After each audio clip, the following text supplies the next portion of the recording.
Mayday, mayday, mayday. This is CFL 4345. We have an unconscious kayaker floating face down in the water. Mayday, mayday, mayday.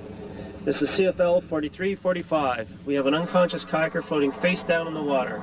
Mayday, mayday, mayday. 345. A kayaker located east of Trial Island is requesting assistance. Oh, Roger, thanks for that. We'll get a resource on.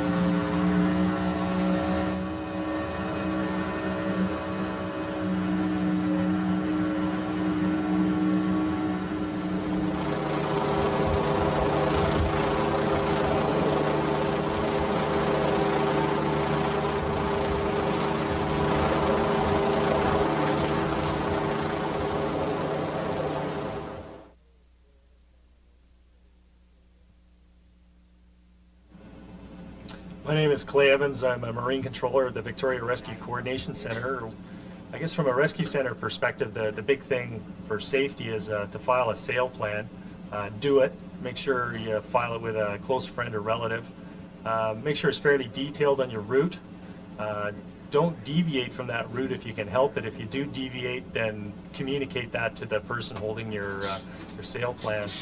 Another thing would be to ensure that if you do make it back on time, that you follow up on your sail plan and you make sure that the person knows that you're back, or the Coast Guard radio station knows that you're back. Another thing I would state that would be good for kayaks on extended voyages would be, if at all possible, to take a handheld VHF with you in a waterproof bag with spare batteries. From a personal safety perspective for kayakers, it's very important to have proper survival gear, and have retroflective tape is a really good thing on your floater jacket or PFD, and for nighttime visibility with searchlights for search and rescue units and tugs and so forth. And another thing is strobe lights as well. We all paddle for fun. Sometimes this means pushing our limits, and poor judgment or plain bad luck can lead to emergencies. These can be inconvenient or life-threatening. But by learning and practicing rescue skills, we can be prepared. Rough, cold conditions are common in serious incidents, and kayakers are cold and tired just when clear thinking is imperative. A variety of rescues will be shown. Some of the rescues were done between October and December in the cold waters off southern Vancouver Island. Some of the rescues are not technically perfect, but they reflect real situations and illustrate principles that work. Minor accidents occurred. Equipment failed, and the kayakers started to improvise on known rescue techniques the longer they spent in the cold water. It's important to learn from these experiences and think about yourself under the same conditions. In fact, the experiences are just as important as the rescue technique itself. For the sea kayaker, this is the reality of sea kayak rescues. Rescues are divided into three categories. Solo rescues, such as the paddle float rescue or rolling, involve one paddler. Assisted rescues, like the TX or side paddle rescue, involve two paddlers. And group rescues, like the HI or all-in rescue, involve three or more paddlers. The paddle float rescue is a popular rescue for beginners. As the kayaker holds onto the boat, one blade is inserted between the two pieces of ethafoam. Then the paddle is placed behind the cockpit and kept perpendicular to the boat. To prevent the paddle float from sliding off the blade, the bungee cord is extended toward the boat and fastened to the deck lines with a hook. If the bungee line is too short, wrap it around the neck of the paddle. Using the wraparound technique, the paddler puts one blade through the loop on the far side, pulls the remainder of rope underneath the kayak, and wraps the remaining rope counterclockwise around the paddle shaft. The wraps are tight and close to the hull. The remaining rope can be used as a stirrup later on. Once everything is secured, the paddler places one hand on top of the wraps. Then, with the scissor kick and the assistance of the PFD, throws the body on top of the kayak towards the stern.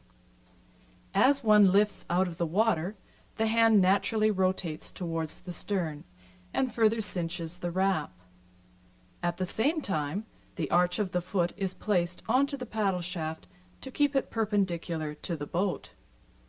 Remember to always lean towards the paddle float for stability and let the boat support most of your weight.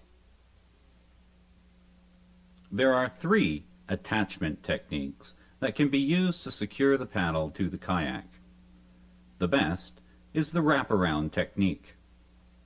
The second is placing the paddle underneath bungee cords or straps. And the third secures the paddle to the coaming with a firm hand grip.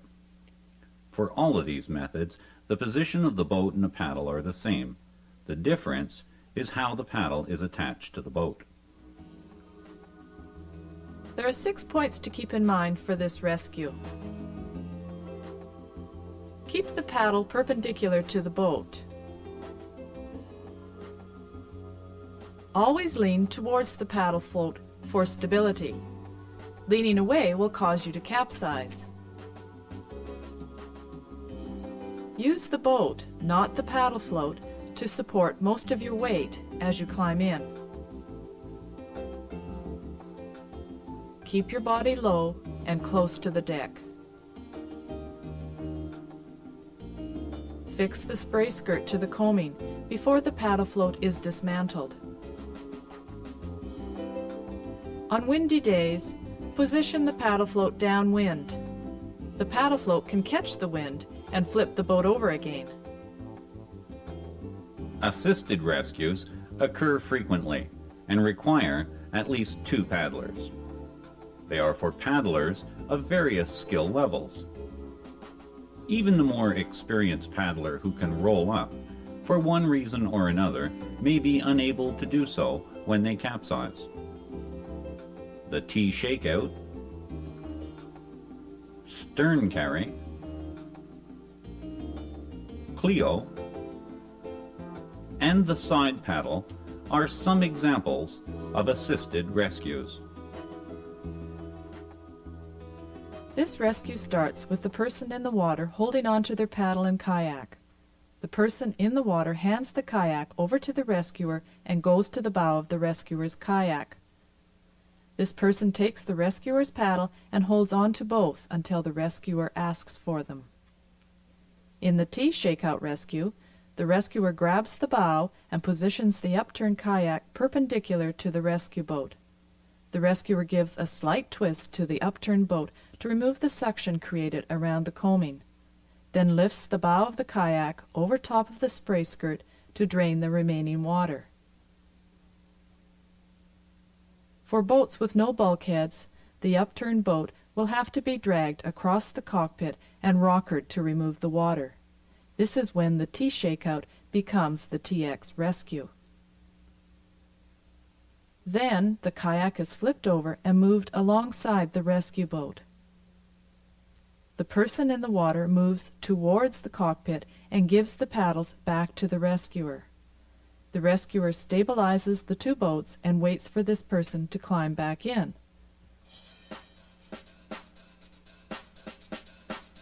When the person in the water is separated from their kayak, the rescuer can transport the paddler back to the boat using the stern carry. The rescuer starts the stern carry by sculling for support on the same side as the person in the water. With a couple of scissor kicks and the aid of the PFD, the kayaker climbs onto the stern deck. Their hands can lock onto the rescuer, the boat, or help to paddle the kayak.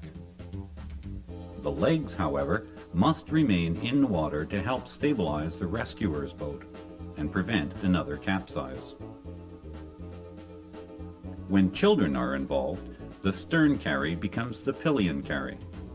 The child can sit upright and hug the body of the rescuer without threatening their balance. This gives the child both the emotional and physical support they need after a traumatic experience. Boat design is one of the most influencing factors in a rescue.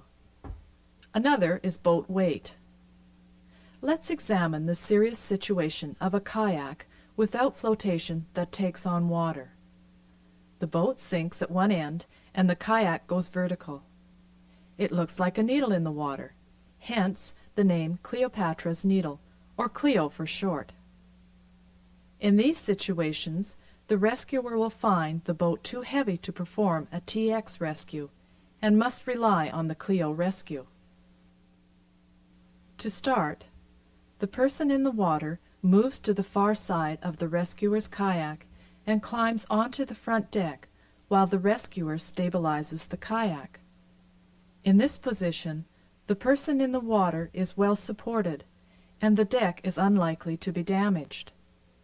Together, the paddlers slowly pull the kayak to the surface, align it with the rescuer's boat, and roll it on its side. The kayak is lifted up very slowly to drain out most of the water. Nearly empty, the kayak is turned upright. Once the rescuer stabilizes the kayaks, the person in the water straddles the rescuer's boat and slides back into the cockpit with the help of the paddles. Two friends decide to paddle to a nearby island for the day. At some point, a capsize occurs. Instead of doing a wet exit, your friend stays in the boat and waves their hands from side to side, reaching for the bow of a kayak or a paddle shaft. The rescuer makes contact with the upturned boat by placing the paddle on top of the hull. This allows the paddler to slow down and lean out from the side of the upturned kayak. The rescuer grabs the wrist of the person in the water, orients the hand, and plants it on the shaft. The person in the water quickly places the other hand beside it and uses the hip flick to upright the kayak. A kayaker in the water can easily climb back into their kayak when someone stabilizes their boat. To do this, the kayaker pushes down on the hull of the boat until the buoyancy of the PFD starts to lift them to the surface. At this instant, the kayaker supplements the lift with a powerful scissor kick and places the body on the stern deck. The legs are straightened, and as they move towards the cockpit, the body is rotated to get back into the seat. Like the side paddle rescue, if the rescuer is close by and the person in the upturned kayak remains calm, the Eskimo bow rescue can be used to upright the person. The person in the upturned boat searches for the bow of the rescue boat by waving their hands from side to side. The rescuer approaches cautiously and places the bow of the boat closest to the nearest waving hand. Care must be taken not to smash the person's hand between the kayaks. Eventually, a waving hand finds the bow. The other hand is placed on top of it, and a good hip flick uprights the boat. When all else fails to get the person back into the boat, the rescuer can rely on the scoop rescue. The rescuer places the kayaker's boat on its side and pushes down on the hull to fill the cockpit with water.